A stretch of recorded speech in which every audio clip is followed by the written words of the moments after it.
Welcome to Breast Cancer Breakthroughs. PIK3CA mutations are found in 40% of breast cancers, most of which are hormone receptor positive, HER2 receptor negative.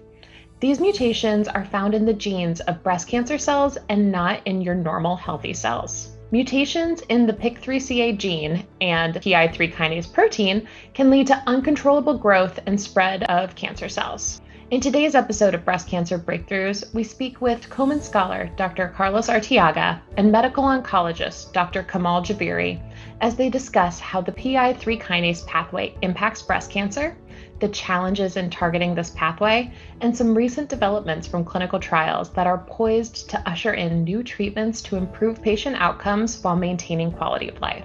We will also hear from Komen Advocate in Science member Thelma Brown as she discusses the hope that research provides and the importance of research advancements in reaching all impacted populations. The PI3 kinase pathway is necessary in our bodies to help control cell growth, survival, and metabolism. It controls these normal functions by working together with key proteins, including PI3 kinase, AKT, and mTOR. This pathway contributes to cancer when mutations occurring in these proteins put it into overdrive, and this leads to uncontrollable cell growth and the spread of cancer cells. If you need more information on how these mutations, like the PIK3CA mutation, contribute to breast cancer, check out the video we linked below. Fortunately, there is testing that can be done to determine if someone with metastatic breast cancer has mutations within the PI3 kinase pathway, and there are drugs available to target this pathway. If you want to learn more about the cutting-edge research testing for PI3 kinase mutations, check out the video linked below. We interviewed Dr. Arteaga, who talked more specifically about the progress and the perils of targeting the PI3 kinase pathway in breast cancer. The first drug that was discovered against this pathway was one called everolimus, which targets mTOR. The next drug was alpelisib, which inhibits the protein encoded by PIK3CA.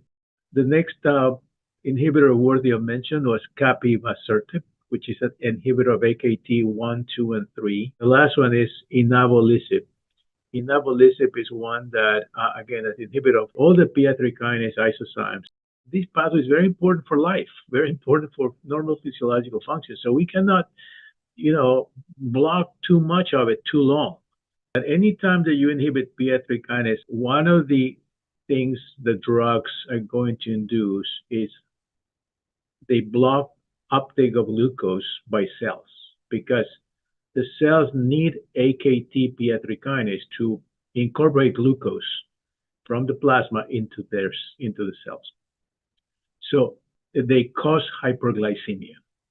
Hyperglycemia is a side effect that, I would say the most prominent, so in many cases causes, discontinuations, temporary discontinuations of the drug, permanent discontinuations of these drugs, or dose reductions. Now, there are other side effects like rash and diarrhea. So because of that, drugs like alpelisib and capivasertib in the randomized registration trials have not been able to be delivered for more than 6 months. So that suggests that these drugs are never going to make it to the adjuvant setting, where we give drugs for a long time in order to prevent recurrences. Again, hyperglycemia, diarrhea, rash. TOR inhibitors like everolimus are also associated with stomatitis, which can be problematic, and for which we use steroid wash, which tends to control that pretty well, actually. So, because of the hyperglycemia, these drugs are relatively, at least initially, relatively contraindicated in diabetics, even when well controlled. Now, as we have learned better to anticipate these side effects, we're able to deliver these drugs for maybe a longer time. We've heard that PI3 kinase pathway inhibitors could improve patient outcomes, but one of the major challenges is the side effects that patients experience. Addressing this dilemma is the Phase 3 ReDiscover 2 trial, which is testing a drug called RLY-2608.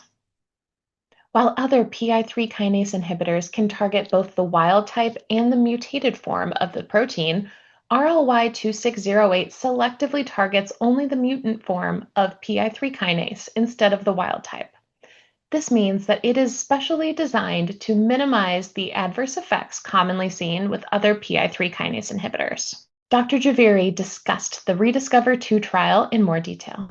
The next generation of PI3K inhibitors are very exciting in some ways because we are now trying to focus on just targeting the mutant protein and spare the wild type protein as much as we can. And with that, in phase 1 trials, we've seen that there is a better improved efficacy potentially, but more importantly, fewer side effects that we have been able to see, and so a better safety and tolerability profile. So ReDiscover-2 is now a phase 3 trial, a registrational trial, to now really look at these novel, newer drugs which are targeting these mutant proteins just to prove that truly they might be efficacious with a better safety profile and can offer what we are not able to achieve with currently approved agents. The ReDiscover-2 trial, as we said, is a phase 3 trial. And about 540 patients would be randomized to one of the two arms, one arm being the fulvestrant in combination with a mutant-specific PI3K inhibitor, in this case, RLY-2608, versus standard of care, which is capivasertib, which is an AKT inhibitor, plus fulvestrant. And this is focusing on patients who've had tumors that have progressed on prior therapy, specifically the CDK4/6 inhibitor. And this would be predominantly second line or third line trial. And this is again focused on those tumors that harbor the PIK3CA mutations.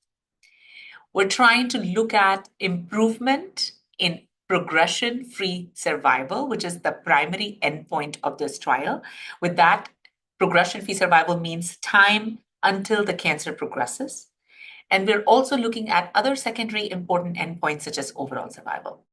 While we know that PI3K inhibitors are important, we're challenged with toxicity, which is why this newer class of mutant-specific drugs that are sparing the wild-type protein are better appreciated because they have a better safety tolerability profile. And in fact, the trial that led to the design of the ReDiscover-2, so the phase 1 trial where we learned about this drug, we saw that the median progression-free survival was 10.3 months, which was very attractive and something that we thought was reassuring as we were looking at the efficacy data.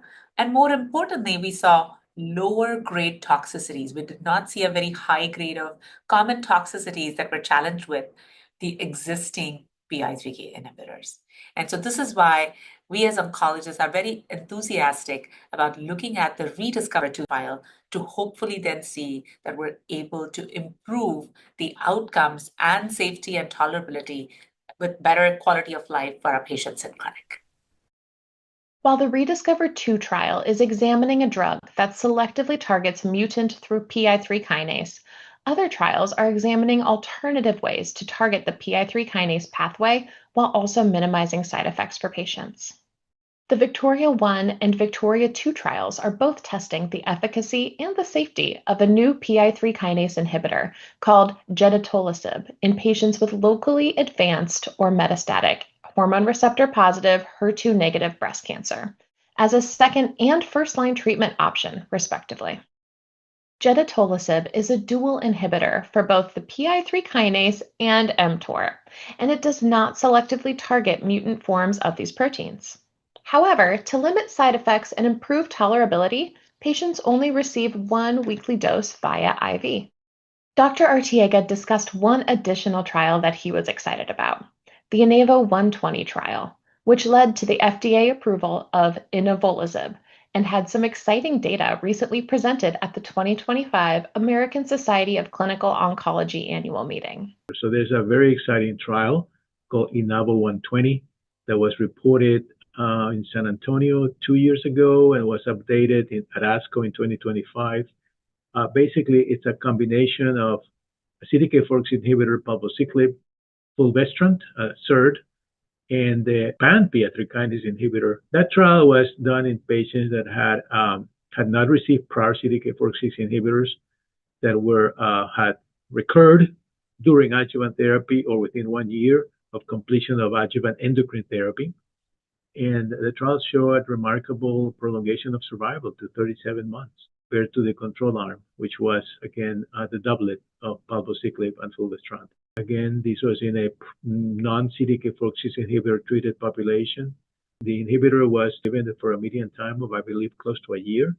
So definitely better tolerated than the prior generation inhibitors. So those are the, INAVO120 and also the new generation PI3 kinase mutant selective inhibitors, which are also being combined with CDK4/6 inhibitors and anti-estrogens, to me are the high points in the current, therapeutic development of the inhibitors of this pathway.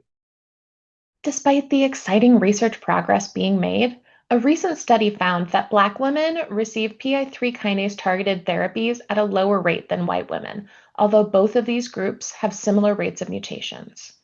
We asked Dr. Javeri if she could shed some light on why we are seeing this disparity. We know that, even when it comes to testing, we've seen due to structural barriers, there might be fewer Black women who might be offered testing or have the availability of tumor or blood testing for PI3K mutations. So if you don't find the mutation, how can you offer them PI3K inhibitors, given that these inhibitors are approved only if the tumor harbors this mutation? Second, we know that there has been an underrepresentation of Black women and women in minority in clinical trials.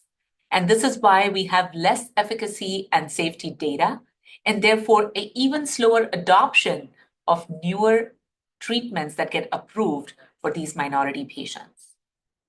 In addition to all of that, there are certainly socioeconomic barriers. There are issues related to insurance coverage. There are issues related to geographic access to, say, academic sites where you could, enroll or get access to these drugs, or cost issues that could really play an important role and come in the way of why these women are not able to get access to these PI3K inhibitors. And last but not the least, I think we cannot forget that biologically, these women are different or their tumors behave differently. Because Black women in general, we think, have a higher prevalence of presenting with, say, triple negative breast cancer, which is thought to be way more aggressive. And currently, the PI3K inhibitors are really offered for hormone receptor positive breast cancer and not necessarily PI3K inhibitors are approved for triple negative breast cancer. And so this is why that could be a potential reason as well as to why we're seeing a slower adoption or a less representation for access or adoption of PI3K inhibitors for Black women. To learn more about how Komen is working to close the gap in disparities between Black and white women, check out our recent report linked below. Finally, we wanted to end this episode featuring a member of the patient community because she represents those facing breast cancer today and why we are pushing for better treatments and quality of life. Komen advocate and science member Thelma Brown provided a summary on why clinical trials and research are so important, but only when they reach everyone who is impacted by breast cancer. We've talked a lot about treatments, research, but at the end of the day, this is about the people. Behind every clinical trial, behind every new drug, behind every statistic, there are real patients and families. So I think what keeps me going as a research advocate is the belief that the patient voice has to be at the center of this process.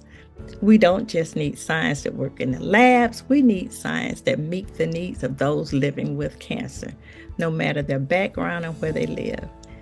So if there's one thing that I want the listeners to take away, is that research is hope. But it's only hope if it reaches everyone. And I think that's the future that's worth fighting for. And that's what I'm fighting for. Thank you all so much for watching. We hope that you have left with a better understanding of how the PI3 kinase pathway plays a role in breast cancer and some of the ways clinicians are trying to improve outcomes for patients while preserving quality of life for the people who are receiving this targeted treatment. You will also hear more from Thelma Brown in our latest Breast Cancer Breakthroughs blog post. Don't forget to like, subscribe, and sign up for Breast Cancer Breakthroughs reminders. We've linked the homepage below. And finally, if you enjoyed today's episode, please take 2 minutes to fill out a short survey that we linked in the description.